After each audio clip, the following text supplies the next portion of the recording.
farm, family, community. This is Midwest Farm Weekly. Good morning, I'm Elaine Wells, and welcome to Midwest Farm Weekly. On today's show, he saved and saved to buy an antique tractor. It might surprise you to learn this local collector is only 10 years old. We also have a look at the growing mission to sustain the Oneida Nation farming culture. Plus, when you plant your garden, consider growing a few rows to donate. We'll tell you all about a new program. Farmers in Wisconsin are starting to make some progress on spring field work. Corn planting is now 14% complete. That's 3 days ahead of last year, but 5 days behind the average. Soybean planting is also running slightly behind an average year with 11% of seeds in the ground. Winter wheat is still overall in good condition, but it's losing a bit of quality compared to last week's crop report. Hay starting to green up. 61% of that crop is in good to excellent condition. Meanwhile, farmers in Kansas are having to make some tough decisions on what to do with their crops if the rain doesn't come. Some farms there have seen less than an inch of rain in the last 250 days. This is the third year of drought in that region. Farmers say most of their wheat fields are simply a loss. Corn planting has become a strategic proposition, only using fields that have access to irrigation. There is a farm in northeast Wisconsin helping to preserve tradition and culture. Ingredients like beef, buffalo, and white corn are grown and harvested with an eye toward principles of the Oneida Nation. Oneida Nation Farm consists of about 6,000 acres of cash crop and beef and bison. So our cash crop operation is about 2,000 acres of corn, 2,000 acres of soybeans, 1,000 acres of hay, 300 acres of winter wheat, and then about 700 acres of pasture ground. We do have about 500 total head of Black Angus cattle. Certified Black Angus has done such a great job of having that cab, the certified Black Angus beef, that we can have that product here. Likewise, the cattle themselves are easy keeping cattle. They're usually sound on their feet and legs. They're great mothering abilities. The longevity of the cattle are much more longevity than other breeds. Likewise, then the carcass and merit, the feeding. Once we get them animals on feed, their average daily gains, their growth. Likewise, when you get them on the rail, we're going to see them cattle dress at a higher dressing percentage, have better fat, have better intermuscular fat and marbling, likewise just hang a better carcass overall. Our beef are fed a more traditional way in that our cow-calf pairs are usually on grass all summer, grazing. Then once we wean our calves in the fall of the year, once they come off their moms, they do go on to a traditional TMR, which does include corn silage, and grains, but we do not use any growth implants or rumensin on our diets. We think that all-natural diet just helps them cattle get a better finish on them, likewise just have more fat, internal muscling in their marbling, and really just a premium product to sell. Our buffalo are raised more like in the out west. We still have fences here on the reservation, so we can't let our buffalo range everywhere, but the buffalo themselves are basically all grass-fed in the summertime, and then in the wintertime we do put some corn silage in the ration just to have that little bit extra energy with the corn silage in the ration. But the same thing, our buffalo are basically all natural product that are usually grass-based in that sense. So I tell a lot of people, beef versus buffalo, what is the happy medium? For myself, I'm a deer hunter, so your buffalo meat is going to be much leaner than beef. Likewise, it's not going to have the gamey flavor that the venison has. So it's a happy neutral with less fat in it for your heart-healthy people that are looking to get a better product, that it's healthier for their system, for their body, versus having the fat on it like the beef has. Right now, we do sell all of our beef here at Oneida Nation Farm. We have individual cuts as well as wholesale cuts. So we can sell quarter halves and wholes. Likewise, individual cuts here. Also, Oneida one-stops, a couple of the one-stops do sell our product right now. Food sovereignty is a big thing for Oneida Nation since COVID, and it's taken off since then, but our beef and buffalo, bringing meat back and putting food and protein, good quality protein back into the reservation, number one. And then number two, the 7 generations, taking care of the next 7 generations of sustainability, regenerative, and being much more profitable as a farm via watershed initiatives, cover crops, looking at just taking care of the environment much better. Well, our Oneida white corn is our traditional food that we've been eating since the beginning of time. It's part of our 3 sisters that was given to us when our sky woman fell from the sky, and it's been with us since our people began. So it's a great honor to be here still growing our white corn that our ancestors grew. The difference mostly is that our corn comes off the field at a 47% moisture. So if we don't get it husked and cleaned and into either braids like we traditionally try to do and dry them, or into the gravity boxes, they'll mold faster. It also has a higher protein tendency and nutrients, so it comes at a 25 to 27% more nutrients than a sweet corn does. Here at Janhaqua, we work here at a voluntary program. Everything we do here is by hand, so we do pick our fields by hand. So in October, when our fields go, we have our fest. Our community comes together. We pick all 12 acres by hand, and then we all husk by hand. We hope that we'll continue to grow this corn for their next 7 generation and the 7 generation after that. The beef is available at Oneida Nation Farm in Seymour and at a few of the Oneida one-stop convenience stores. It's also used at Cedar and Sage Restaurant, which is located in the Radisson across from Austin Straubel International Airport. Wisconsin cranberry growers reported a good growing year. Production was actually up in our state for 2022. That came in at 4.84 million barrels compared to 4.17 million in 2021. This is according to a new USDA report. Growers harvested 300 fewer acres, meaning yield was also up. The price of cranberries fell around 3%. Wisconsin remains the #1 cranberry producer in the nation, growing around 60% of the U.S. crop. Wisconsin tart cherry producers also saw a boost last year when it comes to their production. Our state harvested nearly 13 million pounds. That's a jump of 23% year over year. However, their prices fell around 40 cents per pound in 2022. The value of Wisconsin's tart cherry crop totaled $2.63 million last year. 8 Wisconsin meat processors will receive grants from the state through the 2023 Meat Processor Infrastructure Grant Program. The goal of the funds is to grow Wisconsin's meat industry and improve the long-term viability of the state's livestock industry. A total of $200,000 was available. 70 producers applied. The closest business to our viewing area is DD Meat Processing in Sheboygan Falls.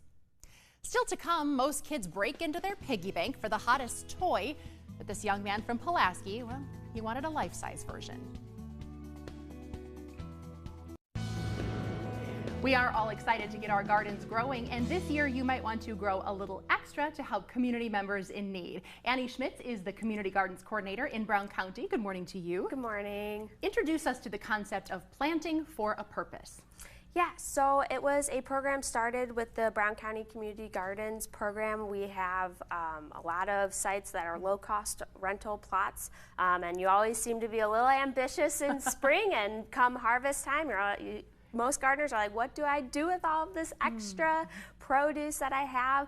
So this program was started in partnership with some of the local food pantries here to have gardeners almost consciously think about planting extra plants to donate to food pantries, since that's a big need for our food pantries, is having these fresh organic produce available to people who go to the food pantries. Certainly these are critical to leading a healthy lifestyle, and you want to make sure everyone has access. Yeah, people have done surveys with the participants, and that 2/3 of people who use food pantries list that cost is the big barrier to accessing fresh produce. So we're hoping to be able to help alleviate that by having our gardeners be able to provide some fresh produce at the end of the harvest seasons. So how do we donate? Do we need to sign up ahead, or if we find ourselves with extra, are there pantries who will take that? Yeah, we have a list on our website that you can just donate to. You don't have to be a part of the program. We like